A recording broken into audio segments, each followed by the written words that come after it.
Gerry Thornley of the Irish Times, hello. Good evening, Joe. No slowdown in the rugby news cycle over the last couple of days, is there? Like in a normal, I was just thinking actually, Joe, because I was just checking something on the website and Joe Schmidt's face came up and, you know, the story about him becoming an all-black selector. In a normal 2-day, 3-4 day period, less had been happening. That would have been a big story. It's hardly been noticed. So Johann van Graan has turned around to Munster and said thank you for your offer of 2 more years employment, which is no small thing when you're a coach. And he's going to go to Bath, it would seem, with Bruce Craig as owner and lots of money from James Dyson, and they're 0 for 9 this year. So it won't take much to be seen to do a very good job there, and it's not a bad place to live. And he's looked at Munster and said, I'll leave it there. Yeah, you've summed it up pretty well there. Bath is a beautiful city. There's no relegation this year in the Premiership, so if Van Graan joins, and I'm told the deal has already been done from a source in the West Country, then the only way is up, I suppose. The thing about it is, though, of course, he's a loss from Munster. They wanted him to stay. It was quite striking how David Nucifora said the RFU were extremely disappointed that they were losing him. And you have to wonder what's at the root of all of this, because I would have thought he had quite a strong emotional attachment to Munster. People would presume he's got a brand new wallet over in Bath and it's a much more lucrative offer because they had so much money, but that we don't know that's necessarily the case. It did seem like he would be staying. I was a little bit more surprised when once the likelihood of the Brumbies offering Stephen Larkham a job as a head coach, the lure of home was going to probably convince Stephen Larkham that his time in Munster was up, but I actually did think Van Graan would stay on a bit longer. And this adds to the upheaval now, losing a head coach and an attack coach. And you'd have to wonder, Joe, JP Ferreira, the defence coach, his contract is up at the end of the season. He's very close friends with Van Graan. It would be no surprise if he went with them. And I think it adds to the future uncertainty regarding players such as RG Snyman and Damien De Allende, as whether they're going to stay either. All these contracts expire at the end of the current season. And of course, as does Graham Roundtree's. I mean, whether Graham Roundtree will be part of this ticket of Bath, I don't know. But imagine he's done a very good job with the Munster forwards and they want him to stay. And he perhaps might even be one of those they'd be considering to take over as head coach. I'm surprised Munster were so sure he was the man to stick with. He's been there a long time. You have to wonder if progress has been that evident. They repeatedly hit the same ceiling in Europe. They seem to repeatedly have the same issues with their style of play, and every start of the season, you know, there's things have improved and we're playing more rugby, and then at the end of the season they revert to type in terms of style of play and don't seem to get past a certain ceiling in Europe. The Pro 16 final defeat to Leinster at the RDS, I think, was a chastening day and exposed the extent to which the gap is still there. I'm not saying he did a bad job, but could you say that Van Graan had done a job here that absolutely warranted a 2-year deal? No, I don't think you could. I take your point. It was quite striking, the Munster press release, that they highlighted his good work in aligning the academy with the senior squad, bringing through young players in some of the signings, such as those South African World Cup winners I mentioned and Joey Carberry. And then, you know, listed the consistency of reaching semi-finals and, as you said, that final against Leinster in the Pro 16. But of course, there was a distinct absence of silverware over 4 seasons, and this being his 5th season. Not that silverware is easy to come upon, particularly when your nearest and dearest neighbours are this behemoth that's Leinster. They just keep churning out talent and hoovering up trophies. But you can't say that it's been huge progress. And maybe fresh ideas, a new broom, mightn't be the worst thing that can happen in Munster now. It's just I would fear that, like I said, there might be quite a degree of upheaval, which generally, as a rule, isn't good for an organisation. You know, you look at Leinster and how long Leo Cullen's been there, Lancaster, Contepomi. It's a very settled coaching ticket, and generally settled coaching tickets deliver. But the good thing from Munster's point of view now is that at least they're forewarned. They've got 6 months to draw up a short list, to come up with potential alternatives. Of course, it will need the imprimatur of the RFU and particularly David Nucifora.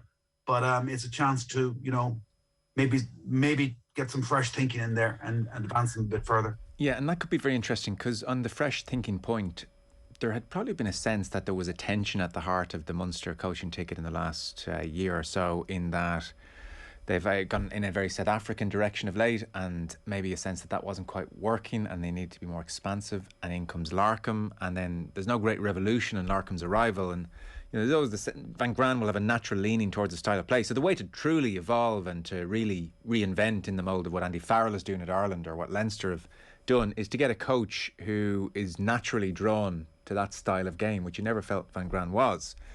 So that brings us to the interesting question. Will they persevere with the South African style of play? Will they phone Ronan O'Gara? Will they phone Paul O'Connell? Will they be phoning all these guys? Oh, I think they definitely will be. I mean, we have to remember that 4 of their last 5 coaches, including now Johann van Graan, have been overseas coaches. Tony McGann, Rob Penny, Rassie Erasmus, and Johan either side of Axel. You would imagine that the hot favourite amongst all the supporters would undoubtedly be Ronan O'Gara, a legend in his playing career with their all-time record point scorer, and probably forevermore at that as well, who's put together an incredible CV already as a coach, given he's won the Boucle de Breno as an assistant coach with Racing, 2 Super Rugby titles with the Crusaders as an assistant coach, and helped guide La Rochelle to 2 finals last season. Personally, I think the timing is wrong for O'Gara to take over. I don't think it's going to happen. I don't know if the RFU and Munster in position could afford to buy him out of his contract at La Rochelle. He's only halfway through the first of a 3-year deal. He's at the start of a project that he's building there. I think there's a sense in Irish rugby, that, Munster for an ex-Munster player must be, you couldn't resist it, a bit like Rassie Erasmus going back to the Springboks. But the top 14 is probably the best league in the world, Joe. If we're being honest about it, probably is the best league in the world.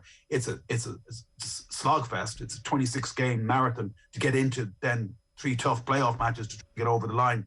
And La Rochelle have never won it, but I'm sure he'd love to try and help La Rochelle to win it for the first time. And I'm sure that's a huge lure for him. I think also his family are probably quite settled there. So I'm just not sure the timing is right for O'Gara in this at all. And likewise, O'Connell, he tried a stint with Stade Francais, and he gave the distinct impression, Joe, afterwards, didn't he, that the 20% club grind was not really for him with his young family, whereas the more concentrated test windows he's clearly tried with Ireland. He's also got some amazing talent to work with Ireland, and a bit like O'Gara, he's at the start of a project there, which I'm sure he'd like to see through until at least the next World Cup.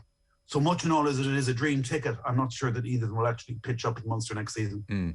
Mike Prendergast's name increasingly comes up as well, highly thought of. Is he at the stage of his career where he could be considered as head coach material? So who is the front runner? My sense is very much yours on O'Gara and O'Connell. I'd be surprised. I'm sure Munster would take them, but I think they would say not right now. Prendergast, his name has been mentioned. Who do you think is the real legitimate favourite to get this job? I know it's very early. I think there is no favourite. You go to the bookies, you go to Paddy Power website, and Roger's the 11-10 favourite, with Paul O'Connell 2-1 and Mike Prendergast 2-1. Maybe that does reflect what a really good, impressive CV that Mikey Prendergast has built up with in France with who was it, Grenoble first, then Oyonnax, then Stade Francais, now Racing. He's in his 3rd season with Racing. I'm pretty sure he's got another 1.5 years in his contract as well, though, Joe. And he's living the life in Racing. He's coaching a backline with Finn Russell and Bakatawa and Curtly Beale and Gail Ficku and Juan Imhoff and all those. Is he really going to want to give that up right now for the lure of home as well? I'm not so sure. But I think, yes, he would be ready, I think, for that step up, When you think back to when Leinster hired Michael Cheika, nobody had heard of Michael Cheika. When you think back to hiring Joe Schmidt, he wasn't exactly a household name either. No more than Johann van Graan was as well. There's probably somebody out there that we haven't even considered or thought of, Joe, that might emerge. Scott Robertson was 6-1 fourth favourite. I mean, certainly he'd be worth a phone call, what he's achieved with the Crusaders. But is he going to leave the Crusaders to join Munster and probably abandon his dream of coaching the All Blacks one day, which he's quite clearly stated he wants to do? So you wouldn't know. It could be something like Chris Boyd in Northampton. His contract is up this season. He's very highly regarded. Dan Baker said he's the best coach he's ever worked with. But again, I don't see him being the head coach. I honestly don't know, Joe. I'll tell you what, I give you one. Jason Holland, former Munster centre. He's carved a really good coaching career for himself in Ireland and more likely in New Zealand. He's now head coach of the Hurricanes. So he's got head coach material. He's got experience of being a head coach, done a good job with the Hurricanes. He might be one. But I didn't see him in the betting. Very early stages. I mean, they have 6-7 months here. It's a nice lead-in time. I mean, your average Premier League club would kill for that kind of prep time to get a good coaching ticket. So we shall see. Our time is shorter than usual this evening. Just to remark upon the extraordinary situation which unfolded yesterday, the 62 signatories of players past and present effectively saying they have lost faith in the RFU, they have no trust in the RFU, they have no trust in the upcoming reports. They are at the end of their tether, in effect, and they name-checked Anthony Eddy, and they name-checked David Nucifora, and they said, government, we have nobody here, get involved. And the IRFU responded, I would say, with not a conciliatory tone. It's all-out war. Like, how dare you, in effect, is what they were saying, do this in advance of these two reports. And that means I think we're headed towards a Kieran Mulvey type figure going into a room with these two at this stage, because it looks like relations are completely eradicated on every level here. Yeah, there's a question in there. I mean, I pretty much endorse everything you said. I think that it was a really bad, embarrassing day for the IRFU on a couple of levels. They compounded it with their own statement. The 62 signatures signed a very well thought out letter that obviously took several days to put together, and it's very clear in what they want. They feel utterly friendless in the IRFU. They don't believe anybody at executive level really cares about them, and this goes back even further than 2014. They're talking about decades of mismanagement, a total lack of trust in the IRFU. That is very damning. I mean, I know they probably don't like the comparisons, but imagine if 62 former internationals and current internationals in the men's game did the same to the IRFU. You'd have to wonder, would the RFU have reacted so indignantly? I really thought, I was astonished by their statement.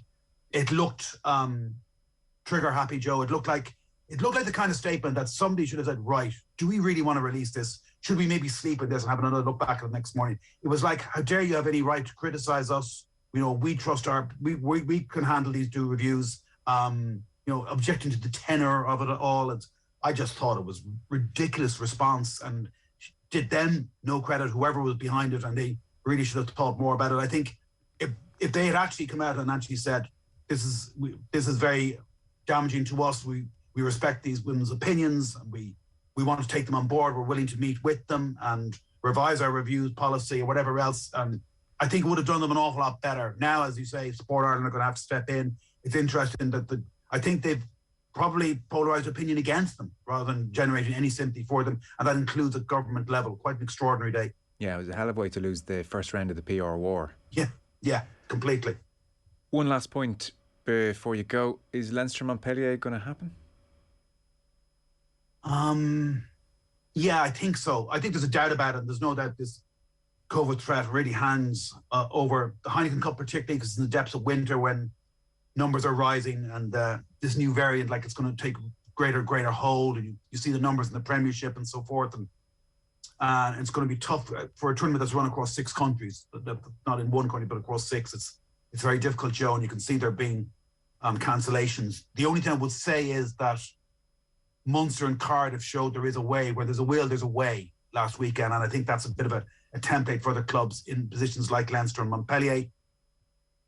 Leinster have 67 players registered for the Heineken Cup. Montpellier is 69. Neither of them even saw fit to add to them last week when the EPCR extended the registration period up until last Wednesday, which was primarily to facilitate Cardiff and Munster, and the Scarlets.